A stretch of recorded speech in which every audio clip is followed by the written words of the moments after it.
So we have done two of the big ideas for this segment. First, we've tried to get a sense of the human feeling of social well-being, and it's something like the sensation of who should be sacrificed for the greatest benefit overall.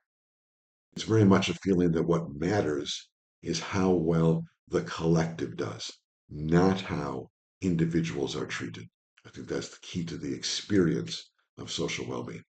And then we saw that the theory of social well-being is defined simply as the greatest good for the greatest number, with these subsequent refinements that we're talking about a calculation. We add up all the happiness and sadness for everyone who is affected by an act, and we try to stay true to the idea that we will do whatever is necessary to maximize that total score for happiness. Now, that's the core idea. There are some essential questions that need to be asked about this theory. And two of them are what is this happiness or this pleasure that we are seeking, or this unhappiness and displeasure we are trying to avoid? And how can those things be quantified? So we look at that next.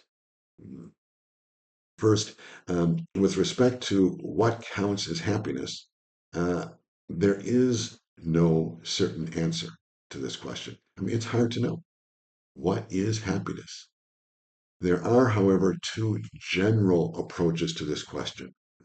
The one by Jeremy Bentham, who is in the hat on your screen, and the other by John Stuart Mill, who is the hatless person on your screen. I will start with Bentham. His idea of pleasure was hedonistic. That is basically the kinds of pleasures that he valued and that he thought should be maximized for a society, and the kinds of displeasures and the kinds of unhappiness which should be minimized in a society. And of course, just as a quick footnote, these two are reciprocal. You can act either to maximize pleasure and happiness or to minimize suffering and unhappiness. For a utilitarian or a consequentialist, these are the same kind of acts. But again, on the subject, what is happiness? Bentham equated happiness with something like the animalistic pleasures. So, in a simple term, happiness for Bentham would be the kinds of things you would find or hope to find, let's say, in a bar on Saturday night. The pleasures of eating and similar kinds of animalistic joys. That's what he sought to maximize when he wanted to maximize overall well-being. By contrast, Jeremy Bentham took a different perspective. His notion of happiness was what's frequently called an idealistic happiness. It would be something more like the pleasures of the mind instead of the pleasures of the body. So Jeremy Bentham said the kinds of pleasures that we should maximize would be the kinds of good experiences you have in a museum, or when reading a book, or when taking a seminar like this one. Bentham had an intellectual vision of happiness. So basically, the two kinds of fundamental ways to think about happiness within this consequentialist framework are either the happiness of the mind or the happiness of the body. Now, of course, you can take both, or you can weight those two. You can say, well, 1 unit of happiness of the mind is worth 2 units of the happiness of the body, and so on.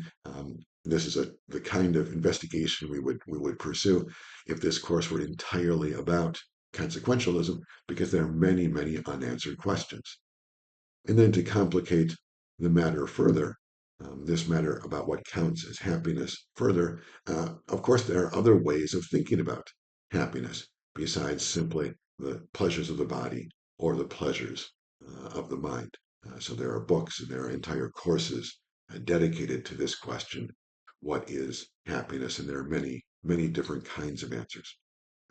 But for our purposes, and for the most part, when people talk about consequentialist theories, they usually are talking about some combination of the simple animal pleasures of the body and the intellectual human pleasures of the mind.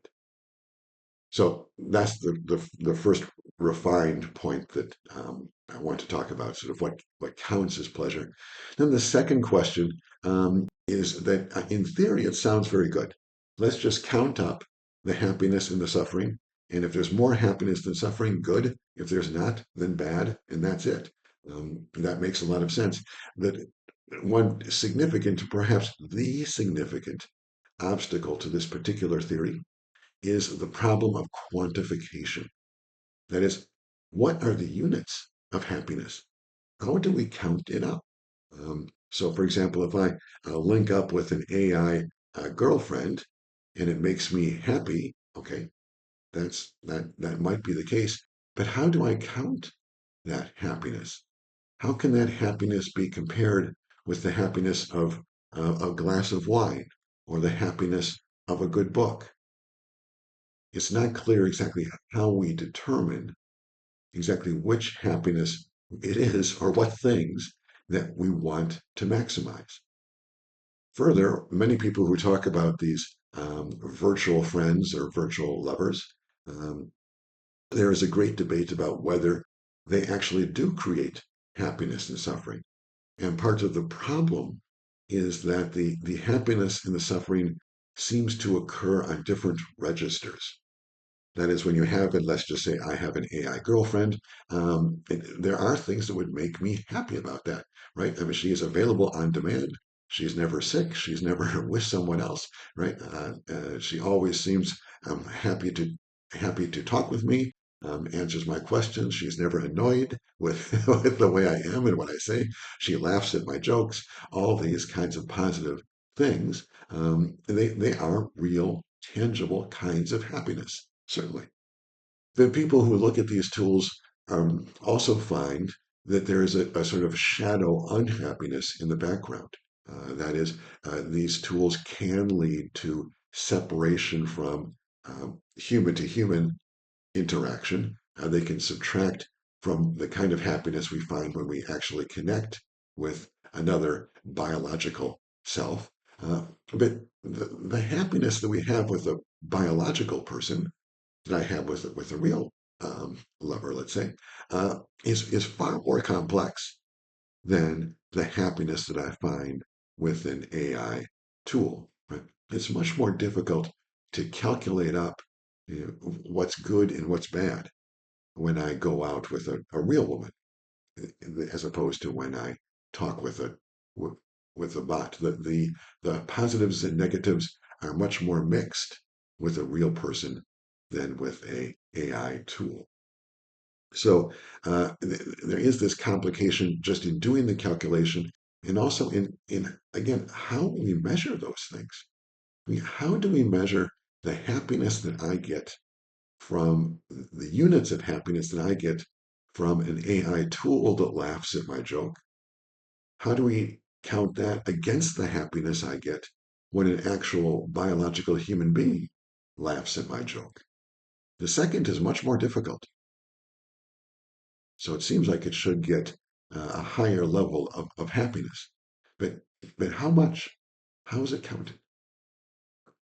So if you're interested in this kind of ethics, the fundamental challenge, I believe, is this practical challenge of trying to attach units to happiness or to suffering. Again, the AI bot will rarely make me suffer, but a human lover, yes, unfortunately, most of us know that human lovers, love goes up and it goes down. And there is a lot of suffering too. How is that counted? How is that counted against the good parts? These are very, very difficult questions. But these are the kinds of questions that must be answered in order to make the theory work. And as I say, if the attraction of the theory in a computer science area or in a motion AI ethics area, if the attraction of the theory is the fact that it is computational, that we should just do whatever maximizes happiness and minimizes suffering, if that's the attraction and we can count it up, then the hard part is doing that counting. It's assigning units to happiness and sadness. But as I say, the positive, I will just end on that. If we can show that overall an AI girlfriend makes me happy, well, then there should not be any hesitation. I should go for an AI girlfriend. Someone who promotes the idea of dignity might resist that and say, well, that this cheapens human language, it debases fundamental human experiences. Someone who goes for autonomy might say that this, in some sense, I might become addicted to the submissiveness and the sycophony, the sycophantic nature of the AI girlfriend. Um, maybe. Uh, so these things might harm my autonomy and my dignity. But again, it's important to keep in mind for social well-being, that doesn't matter. What counts is happiness. That's it. If it makes you happy, then it's good. We don't need to ask any more questions. Finally, one final thought, one theory that does exist to try to put units onto happiness and pleasure is just to use money. And that will work for many simple things, certainly. It's, for example, if you want to ask, how much happiness does a cup of coffee give me? Well, it makes a lot of sense just to ask, how much will I pay for it? I mean, if I will pay $5 for the cup of coffee and $6 for a cookie, for a utilitarian, if they can only give me one of the two, well, the fact that I will pay more for the cookie probably indicates that I should give the person a cookie instead of a coffee. Or slightly differently, you might say, if we have only one cup of coffee and I would pay $5 for that coffee and my friend will pay only $4, well, then maybe we should give the coffee to me. Right? I'm willing to pay more for it. So perhaps we could begin to think about this. Now, it's of course much more complicated than that because some people have more money than others. So money is worth more or less to them, depending upon their wealth.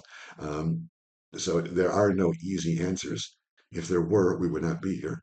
Um, there are no easy answers, but one way we could begin to think about attaching value to our experiences in terms of happiness and sadness is just how much we will pay to either positively have that experience for our pleasures and how much we might pay to avoid the experience for our displeasures and our pain and our suffering.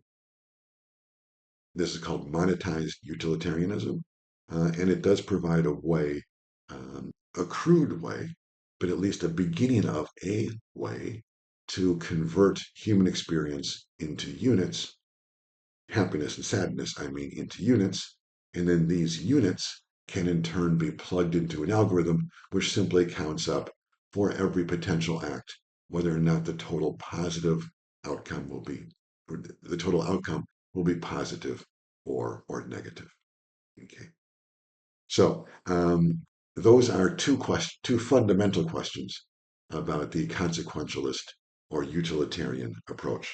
On the one hand, as I say, we have to figure out what counts as happiness, pleasure, and goodness, and what counts as suffering, pain, and displeasure, so that we so that we know where to start our evaluation. And then once we do that, secondly, we need to find a way to count up those things. If we can achieve those two practical goals, then the final part is very simple. Then the algorithms will do the rest of the work for us. It will just do the addition and subtraction and determine what should be done in the world.